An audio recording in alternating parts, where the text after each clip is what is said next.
the Reconstructionist Radio Podcast Network presents Worldview Media Podcast, where Gordon and Joyce Runyon view popular media through the lens of the biblical five-point covenant model to help believers appreciate and apply principles of exciting narrative and engaging storytelling.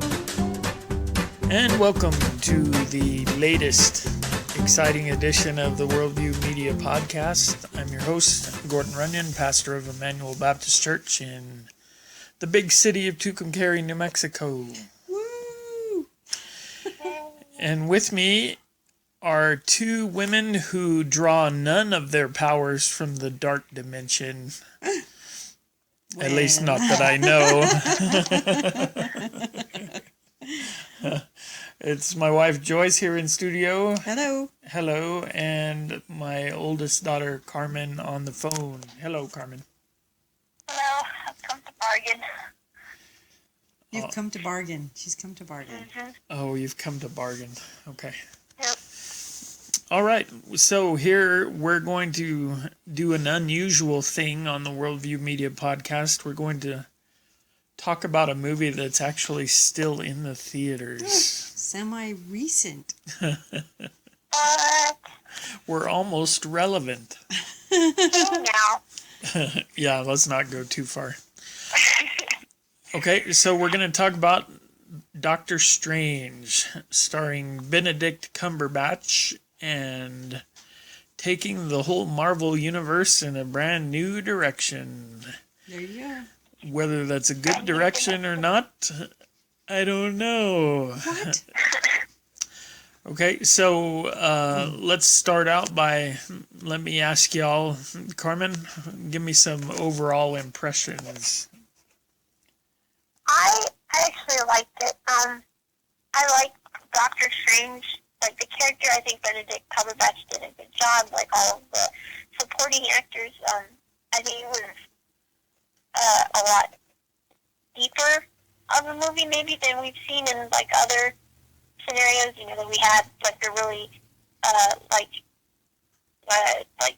politic-heavy in Civil War, but in Doctor Strange, we do get into a little bit new territory with kind of thoughts about purpose and what are we here for and what's worth doing and what are the consequences of what is worth doing and what value do people have.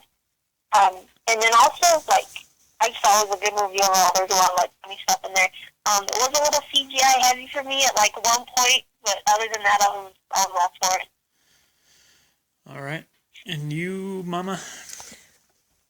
I think I tend to agree with Carmen, especially some scenes that went maybe a little bit too long just because they thought it was cool, I guess. So, but there were some interesting things looking at, like Carmen said, purpose. Is this random? Does it matter what I'm here for? Am I here for anything other than myself and what I can accomplish in this moment? And so it did look at some different things than you normally find in a lot of the superhero movies that are out and about. So, and it's a little bit different, but I enjoyed it. Yeah, I guess in terms of just if you're looking for a summer action blockbuster we saw it close to winter time. But yeah, so I guess it's fine for that. It's kind of like riding a roller coaster or something. There's nothing wrong with it in those terms. I actually had some pretty significant worldview issues with it that we'll get into after the break. But I had one storytelling issue that I didn't think got resolved. Maybe y'all can set me straight. But when the girl Sorcerer Supreme, when she is revealed as having actually drawn her power from this evil place called the Dark Dimension, I didn't feel like that. I didn't feel like they made a great stab at trying to justify any of that, or even explaining why it was terribly significant. And it seemed like the the other characters around thought it was horrible and significant, but I didn't. I guess I really didn't get it from the movie itself why that was such a big deal, or why it was a betrayal, or What was so bad about it? if it was an evil thing, what was her justification for doing it? It just seemed like none of that was explained, or I missed it when it was explained.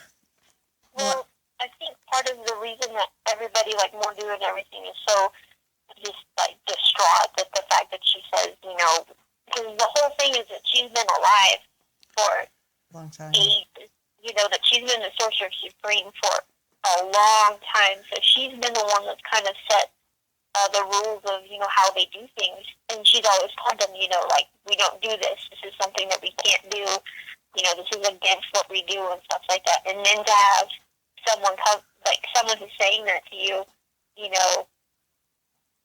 suddenly like, oh, this is actually what you've been doing this whole time. That's like the secret to how you've been around for so long, And I think I haven't seen it in a couple of weeks. It's probably been at least a month since I've seen the movie, but I think it was kind of implied that that's how she's kind of cheated death, is that she's been holding on to this dark side power. And dark dimension, not dark side. This isn't the Force. But that I understand why that's a big issue for everybody else except for like Doctor Strange, because he's really just kind of gotten there, so it's not really a huge thing for him. Yeah, he doesn't know any better. There's no rules for him. So you're saying it was about the hypocrisy of the move? Yeah, I think that's what a big part of it was for them, is that that they've been dedicated to keeping this dark dimension from Earth and everything for so long, led by this one woman who, all of a sudden, like she's giving you all of these keys to the universe and everything, and all of a sudden it's like, oh, the thing I told you never to do, I've been doing it this whole time, Yeah. And I think her explanation for it was that, something about balance. Oh, okay. That you can't just get rid of it. It's still going to be there. But like I said, it's not the Force, but like if there's light, there's going to be dark, so you can't just get rid of something. Right. Well, then it would make it very similar to the Force and other kind of Eastern ideas that evil actually has a good role to play by striking balance and stuff like that.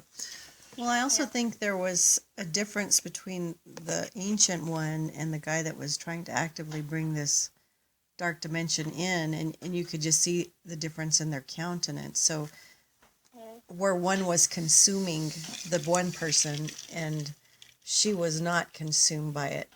And I don't know if that was just because she was more controlled in her interactions with it. I don't, that wasn't explained really, but there definitely was a difference between the two of them and how they interacted with it. Right. Yeah, and then the other guy, he was, like you said, well, the Ancient One, I think, was not so much like fighting it as more accepting it.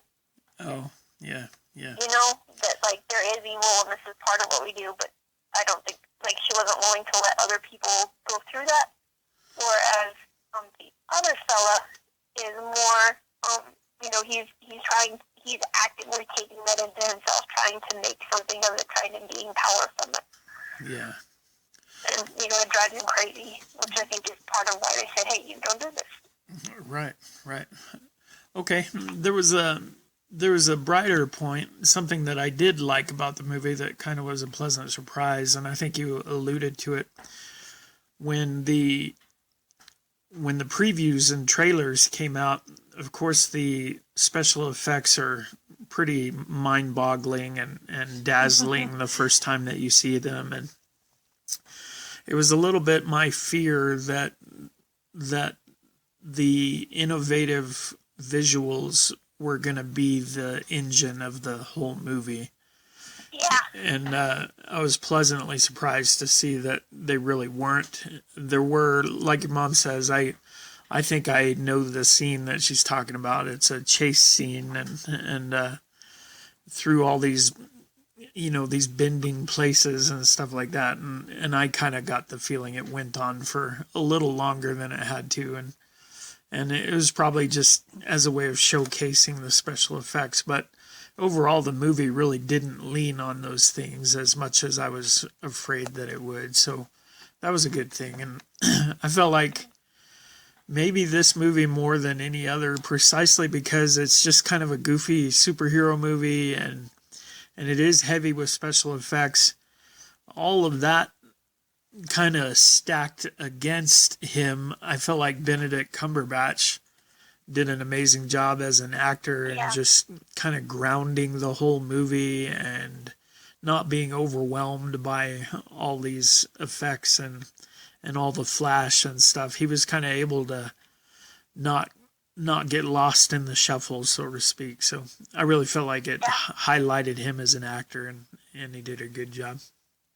Yeah, well, it was like, for all of the special effects and everything that was going on in that movie, it's an incredibly, like, character-driven piece.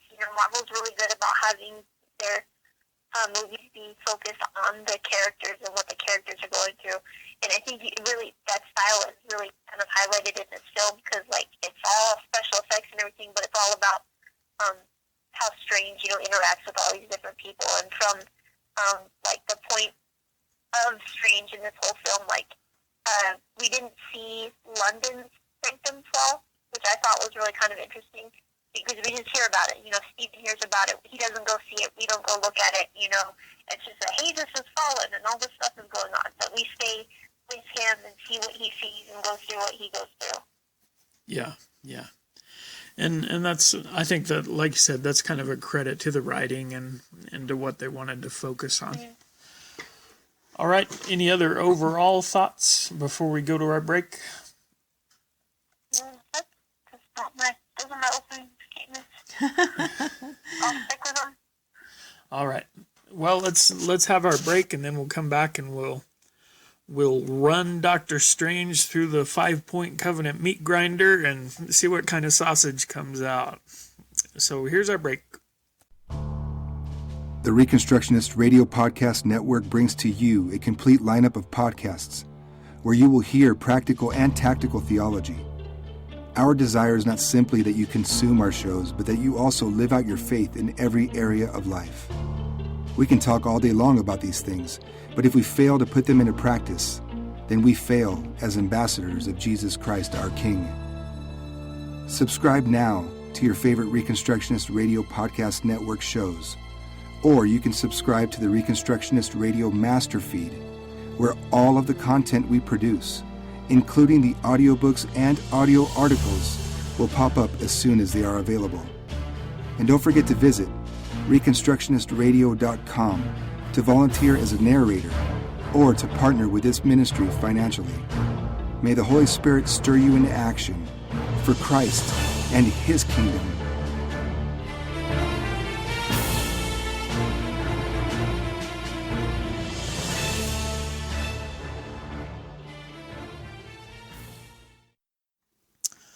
And we're back. Thanks again for joining us on the Worldview Media Podcast. Please remember to hook up with us on Facebook and just give us whatever feedback, and just know we'll be very appreciative of all the good comments and quite dismissive of all the bad ones. All bad comments be sent to the dark dimension.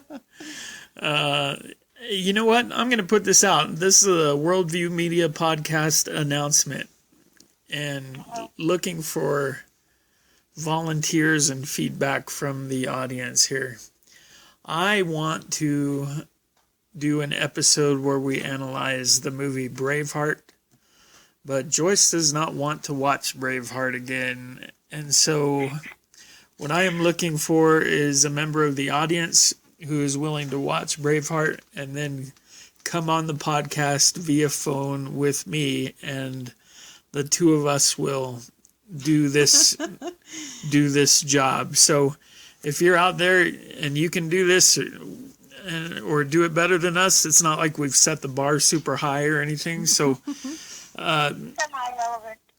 Right, we're only semi-relevant, so we're going back to the 90s to look at Braveheart, and if that sounds good to you, it's one of your favorite movies like it is mine, and you want to help me talk about it, contact us on Facebook. All right, so we're talking Doctor Strange, and we're going to look at what sort of worldview it preaches. We're going to analyze it in terms of the biblical covenant. The first point of the covenant is transcendence, and there are a couple of questions we generally ask at this point to point to the transcendent power in the story that we're looking at. And one of the questions is, who's the ultimate lawmaker or lawgiver? Because in the Bible, of course, that's God, who is transcendent. And then another question that is sometimes helpful is to think about do any of the characters experience like a character arc that represents some form of redemption? Because the transcendent God of the Bible is often revealed in terms of his being the only possible redeemer of mankind. So those are just some questions. Who makes the laws, and how are characters redeemed, and does this point to any kind of transcendence? So Carmen, you have anything on this? Yes. Okay, so I think it's really easy to kind of, like, in the Doctor Strange universe, the idea of transcendence is kind of just laid out very easily in the title of the Sorcerer Supreme. You know, that in kind of Strange's world that he's kind of getting into in this film, the Sorcerer Supreme is the one who makes the rules and who says this is what we do and this is what we don't do. The ancient one, who in the movie is played by Tilda Swinton, she's been the Sorcerer Supreme for however long. Like I said, I can't remember. It's been a while since I've seen it. But so she's made the rules. She's the boss. But you know, then you have to think before her was another Sorcerer Supreme, and you know, all these other Supremes who said this is what we do, this is what we don't do, these are the rules, and we can see that in the library that you know, Strange goes and studies and he steals books from. You know, that these are the people who have said what the rules are. You know, that he antagonizes Wong about. Is like, you know, I'm going to take all these books. So I think that's the transcendent thing of it. There's also a level of transcendence in just the arena of this magic as well, because they're transcending like the physical body into, you know, this other world, the mirror world, and mirror dimension. They can't keep them all straight, so that there's all these other places in the astral plane. For redemption, I think Strange himself, you know, takes a very big step into that, because, you know, at the beginning of the movie we see him, you know, he's obsessed with success, and he's obsessed with himself, and he's obsessed with all these things, and then he loses it. And he has to pick himself back up, and it takes him a very long time to try and do that. You know, that in his thing isn't that he's trying to get better, he's trying to be what he was. You know, that he loses his hands, and he's not trying to just get better. He wants to be Stephen Strange, the brilliant neurosurgeon again, not just Stephen Strange who can use his hands. And, you know, he gets to the end of the film and everybody keeps asking, like, why are you doing this? Why are you doing this? And, you know, he has to, at the end of the film, spoiler in case you haven't seen it, but it's been out for a while, he has to face the idea of success and failure and his understanding of what that is, because the way that he beats this big monster at the end is through failure, and not just one failure, but repeated failures. You know, that scene goes on for a good amount of time, but you can just imagine that that's just like the highlight reel of Stephen Strange losing. And, you know, to have, because, like, if you have any sense of perfectionism at all, to watch that is kind of painful to watch, because this guy is literally a perfectionist, knows are going to work and that he's going to become more successful off of. And to push that aside and walk directly into a no-win situation that you know there's nothing you can do about, for the sake of taking care of people who, before he says, are just kind of meaningless blips. I think it's a very big redemption sequence for him. Okay, that's interesting. That was not something I had considered. You got anything, Mama? Well, I agree with Carmen about the Ancient One kind of being the transcendent, and also with the Doctor Strange character kind of changing his views, because he comes in, we start the movie with him thinking it's all random, it's all chaotic, nothing really matters. All I have right now is what I can do, and it's about what I can do, and it's about me, and all of that changes. And it changes instantly. I think so many times, especially when you're in a situation where you're powerful, you just think you're going to remain that way. And so it's sometimes shocking when just what seems random and haphazard, that it takes that away from you. Yeah. I think that as I was thinking about transcendence, it occurred to me that I think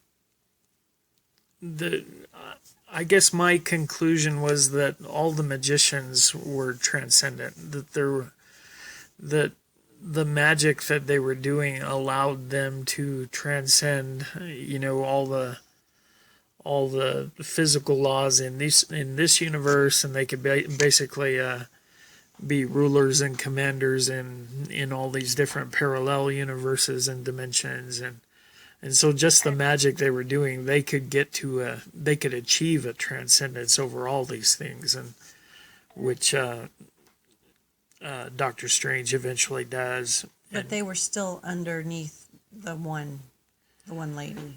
That these Yeah, I can see how she was the leader of them, but she kind of led them into their own transcendence, because if they were good enough doing their magic, then they really could get over on everything. And there was nothing that was, outside of their reach and stuff like that. Yeah. That's kind of what I thought. But you are right in terms of, as far as we know, it was that the Ancient One, the bald lady who was making all the rules and stuff. Well, and the one guy who didn't follow the rules was no longer there, and was delving into different things and not doing what was really right PC there. Yeah. Okay. Well, and then just the order in itself. Just a quick thing is the order in itself seems to be more dedicated towards the helping of others, sort of. You didn't see them just using their powers to I just watched Fantastic Beasts the other day, but make dinner for themselves. They weren't using it for that. They were using it to train to protect people, as the other guy was more selfish.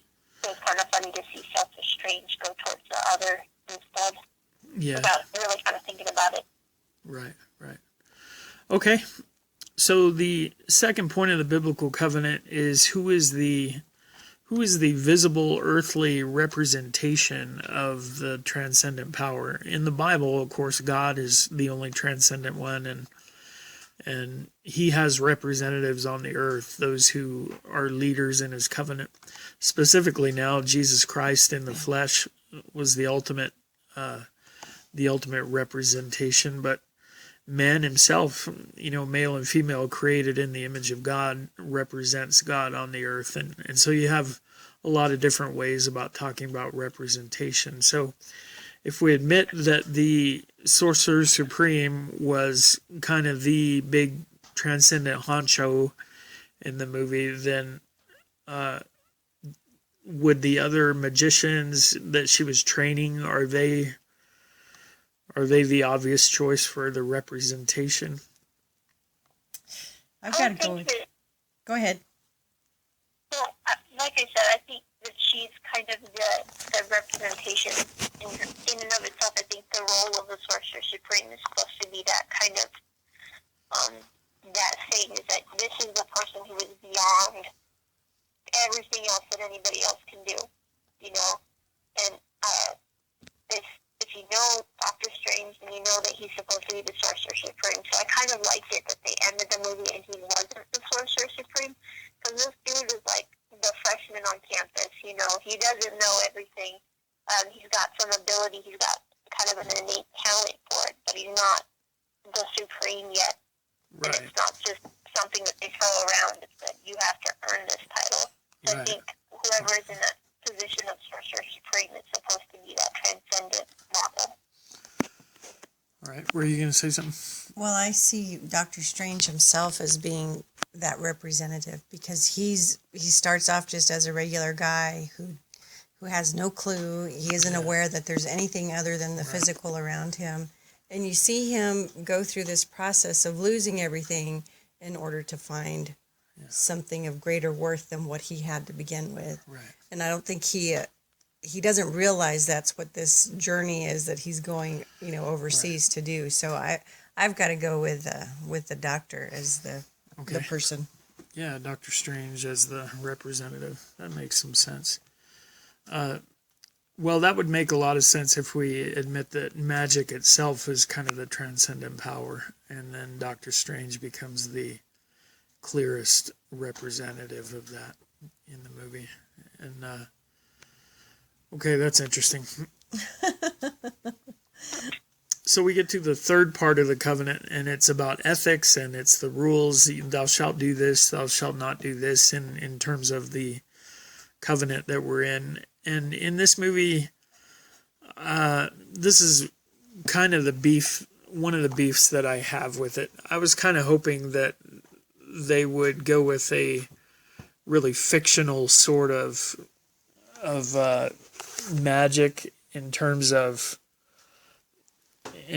maybe it being some kind of innate biological power or something, or even just a foreign sort of technology, but they went full mysticism with it, and in fact were referencing things like sorcerers in Egypt and the Celtic wizards and stuff like that. And so I think what that immediately does is it makes the whole worldview then very pagan, and I think that's clearly what we have going on throughout the movie. It's an extremely pagan worldview, and I think that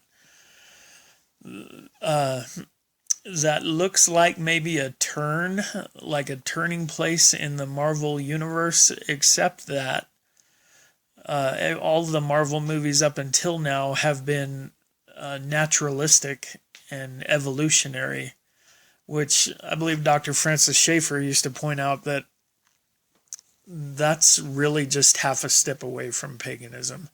That all you need from materialistic naturalism and evolution, all you need to turn into full-blown paganism is just kind of an unwarranted leap into what he called non-reason, or some kind of, you just realize at some point, I can't live on this low level of existence, and so even though nothing I see points to the spiritual realm, I'm just going to take a leap and make something up and go there, and so it winds up being that atheistic evolutionary naturalism is really not terribly far separated from paganism.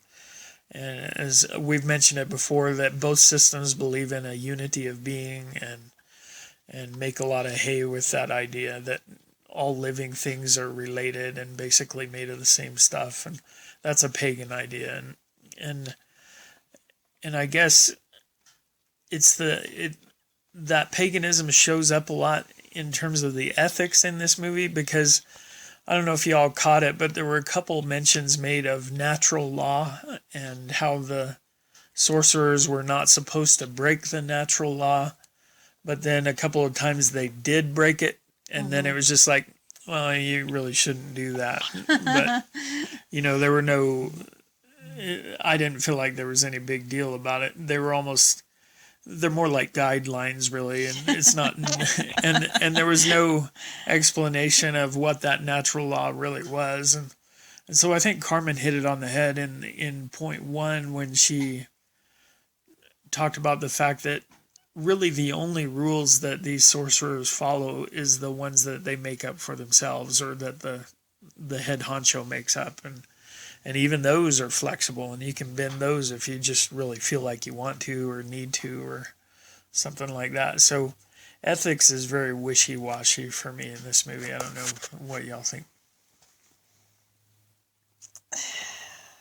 I can say, yeah, maybe so, but I still think that there's some things that were a little bit more concrete with like the ending of it. And I think Strange goes in wanting to be maybe a little bit more moral. I don't know if he gets that or not, because I don't even know if that's the right word, because he's breaking rules left and right himself. You know, they say don't do this, and he's like, but I can, so I'm going to. Right. Yeah. But I don't know about if I'd go full wishy-washy with you. Well, I just mean that even when they talk about rules, they're really not rules, because it's really more like what you were saying. Strange says, yes, there are rules, but I'm going to break them because I can, and will probably get away with it. And so then the real rule is anything is acceptable as long as you're willing to deal with the consequences, and you can in fact do this, then everything's open to you. But I think part of the deal with Strange too is that this is a brand new world to him, so he doesn't know what are consequences. What does this mean?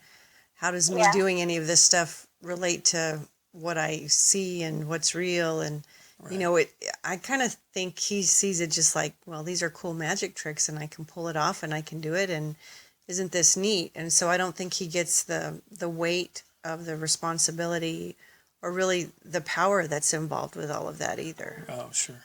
Yeah. We do see some consequences with like the stuff that he does and everything, like, and with some of the other characters, you know, they've been told, you know, you don't contact Dormammu, you know, you don't touch the dark side, and we see these people who've done it, and they've like lost it, you know. Yeah. And they have no, like, they just don't make sense anymore.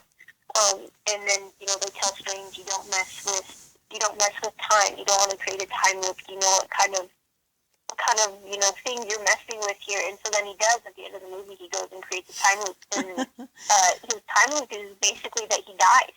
You know, he just gets killed in what I would assume are extremely excruciating manners. I mean, he gets vaporized at least twice, crushed a couple times, you know. So if, and thankfully for him, he kind of knew what he was doing when he did that, so he was able to break it. But, you know, if that was something that he went into just kind of like, oh, how to die, here's a time loop, let's get in it, you know, then you could, you know, spend eternity just being slaughtered. Yeah. So there's some consequences that you see, but, you know, I think you're in the right in saying that a lot of it is based on, it's not based on anything, you know, a lot of it is based on the very, you know, kind of humanistic morals of what I feel is right in this moment is what's right, you know. Right. And that's really not a way to build a world Right. because, you know, from moment to moment, you know, hey, I want to eat this giant cheeseburger. Oh, that's great. And then 2 minutes later, like, I ate way too much. I didn't want to eat that giant cheeseburger. That was the wrong thing to do, you know. Well, I think that's consistent, though, with the rest of the Marvel Universe. You know, a lot of the heroes are folks who, you know, it's just kind of cute when they get away with breaking a rule here and there because they can, and we laugh along with them when they do. And I kind of think that's an underlying thing, that if you can get away with it and you're doing it with a quote-unquote good heart and stuff like that, then you can just, the real ethic is do what you can, and as long as you're, you know, trying to do good or something like that,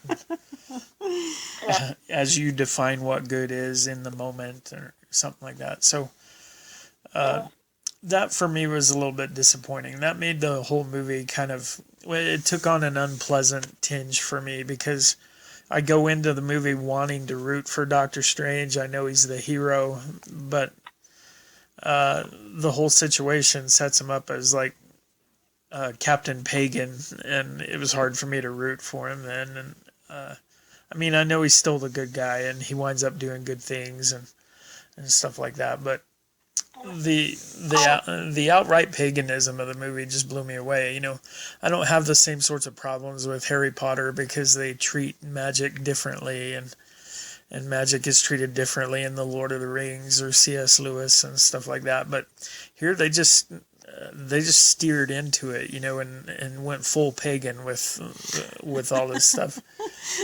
And you know, once you go full pagan, it's hard to come back, and so that was made it hard for me to enjoy. But you started touching on on point 4 of the covenant. This is where we talk about oaths and sanctions and promises. If I do not do this, then may these things happen to me. And this is where we talk about whether or not characters get what they deserved, or what were the consequences of their actions in terms of the covenant that's being established in the world that we're looking at. So, Carmen, you have some thoughts on that? You talked a little bit about it already, but I don't know if you got more. Well, I think, yeah, you know, I think I do. I had to think about it for a second. Well, the first thing is, okay, what is it? So, first off, Mordo, his little buddy that he made, you know, that, at the beginning of the movie, you know, we have Strange and Mordo who are like, butting heads, because, you know, Strange is all about, you know, we gotta push the envelope, we gotta do, you know, we gotta be better than we've ever been before, sort of thing, best of the best of the best there. And, you know, Mordo's like, we have rules for a reason, these are the, like, we have some rules, you know, this is what we do, this is what we don't do, it's about focus, it's about discipline, it's about, you know, doing things methodically.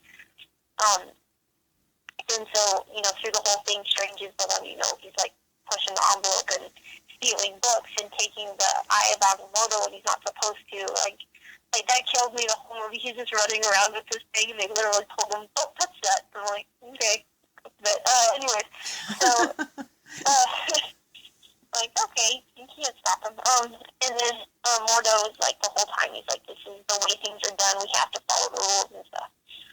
So in their kind of loose ideas of, you know, how things are supposed to be done, Mordo is actually the one who's actually doing things the way he's supposed to be done. And when the Ancient One, you know, kind of is outed as, you know, drawing from the dark side, that he falls apart. You know, his worldview falls apart because, you know, these are all these things that I've been told have been told to me by a hypocrite. You know, and at the end of the movie, we can see that he's that's pushing him down a very dark direction in his, you know, hope to try and reconcile what he believes to what the reality of it is by killing other sorcerers. That there's too many sorcerers. It's been too loose, spreading all this out among people.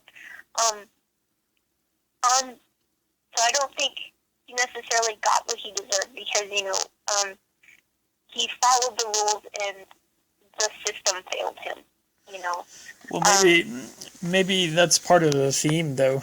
I mean, yeah, the system is broken, so it can't take care of you anyway. Or that, you know, look at Doctor Strange. He's a hero and he breaks all the rules, and what a fun guy he is, and so maybe that's the real path to doing well, is to flaunt the rules or flout the rules, I guess.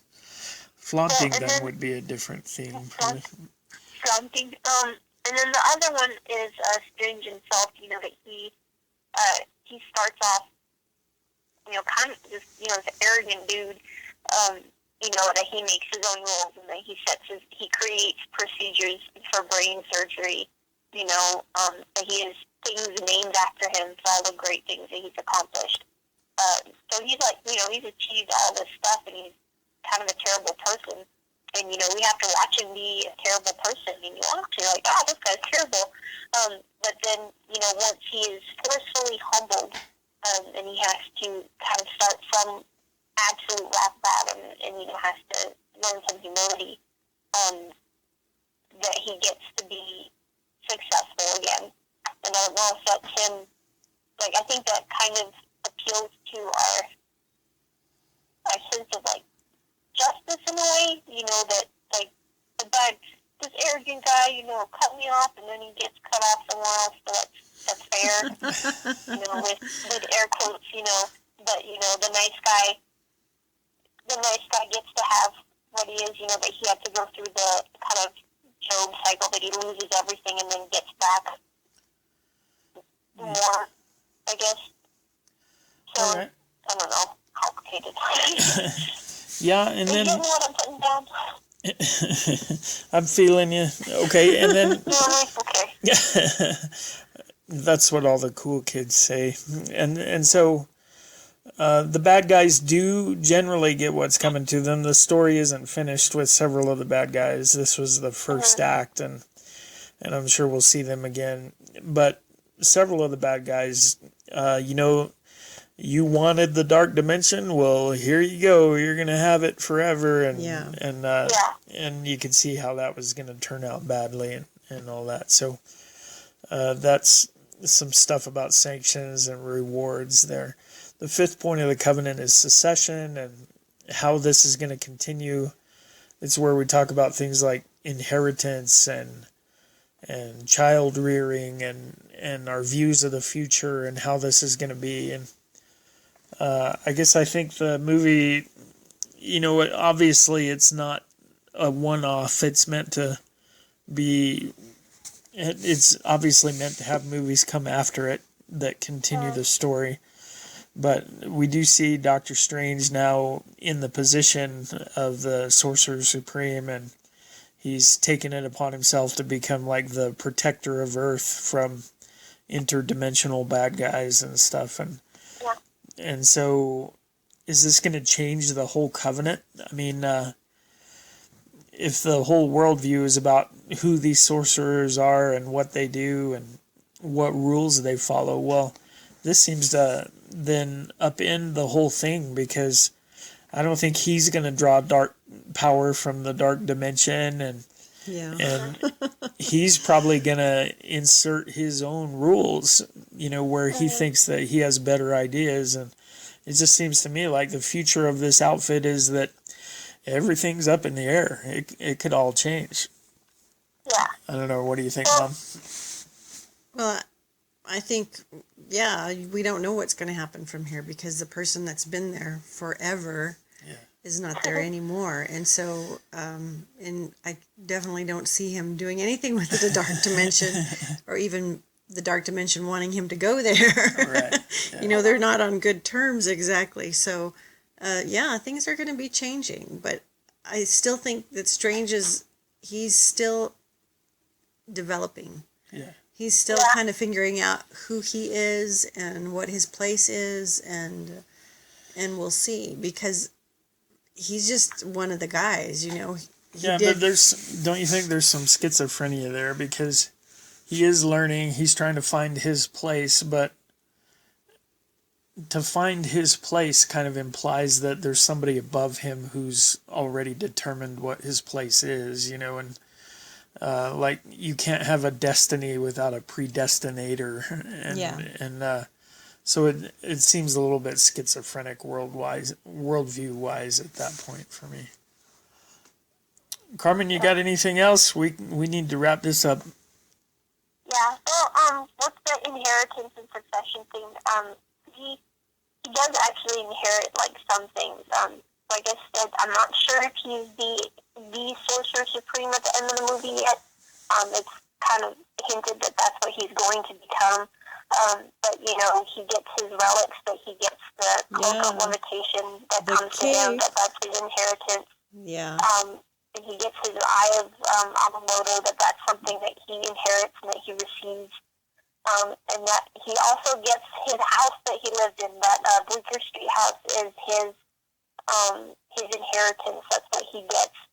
to perform his job as the Sorcerer Supreme. Oh yeah. And you know, so there's some physical things that he gets. So he gets all this stuff in the house too. I mean, that's a great deal.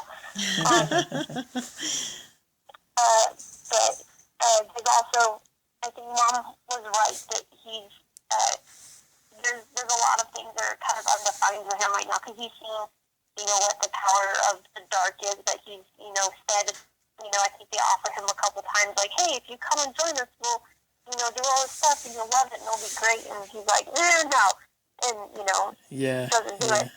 But then, you know, I think the only thing that he's really kind of, because he has to come to terms with all this stuff as well about, you know, that the Ancient One's gone now and the Ancient One lied and all this stuff, and you still don't know anything. And but really the only thing that he's decided is that he's going to protect.